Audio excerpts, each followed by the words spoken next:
Hi, my name is Alyssa Lucas, and this is my video of Spirited Away versus Get Out. So, starting with the social elements, I want to talk about how while there was like a lot of different themes between the two movies, they both kind of share this feeling of not belonging.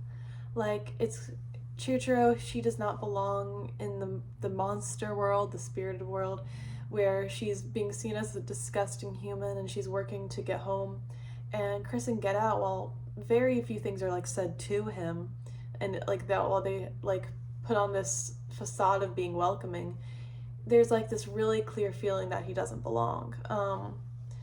And they both have different cultural statements. Like obviously, Get Out's it was about the whole treatment of Black Americans and how they are treated in America.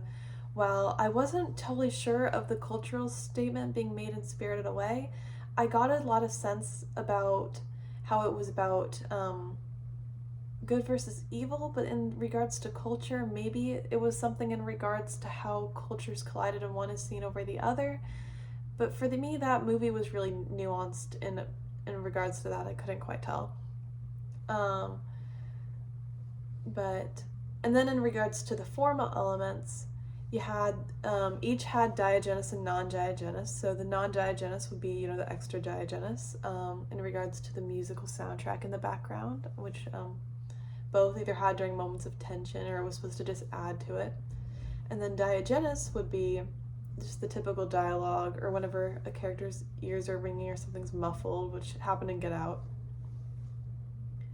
And then there was also instances of continuity editing in Get Out. I really noticed, especially when he like takes that pool ball and like smacks him in the head with the other guy in the head with the pool ball, and it's just the way those scenes are continued together.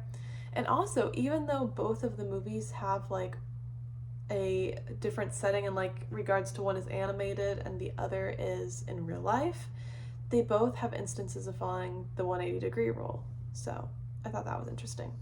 Now, in regards to Get Out, what do I believe Jordan Peele's intentions were?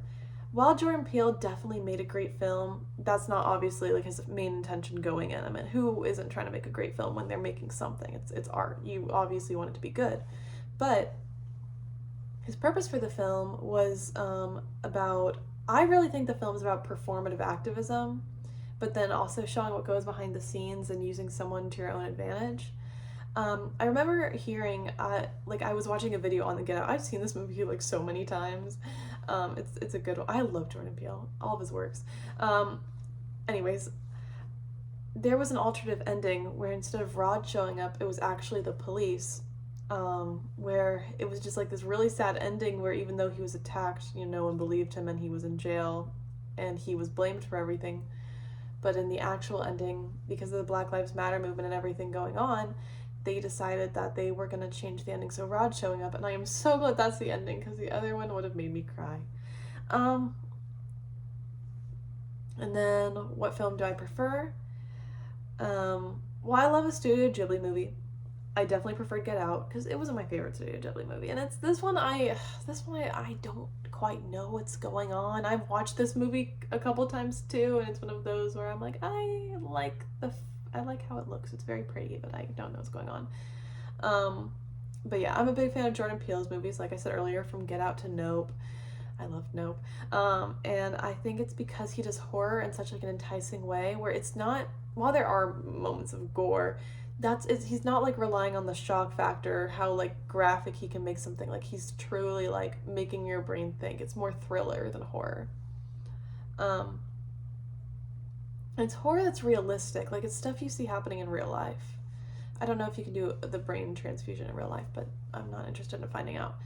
My favorite scene was where Chris was trying to get out because he realized something was wrong. And it was just that building tension. And then it's the clear moment where Rose just switches up. She's like, I know, like, I can't give you the keys, babe. And I was like, it's the way she just that actress could just switch up her emotions like that. Like in the earlier scene where she was on the phone and her face was so straight, but she was like crying on the phone. Kudos to her, I guess. anyways, the scene was so captivating. The mix of camera angles and the non-Diogenes, and it's so good. It's a captivating scene. It's obviously sad, but yeah.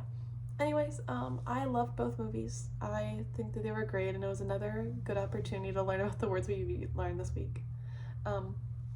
Thank you so much.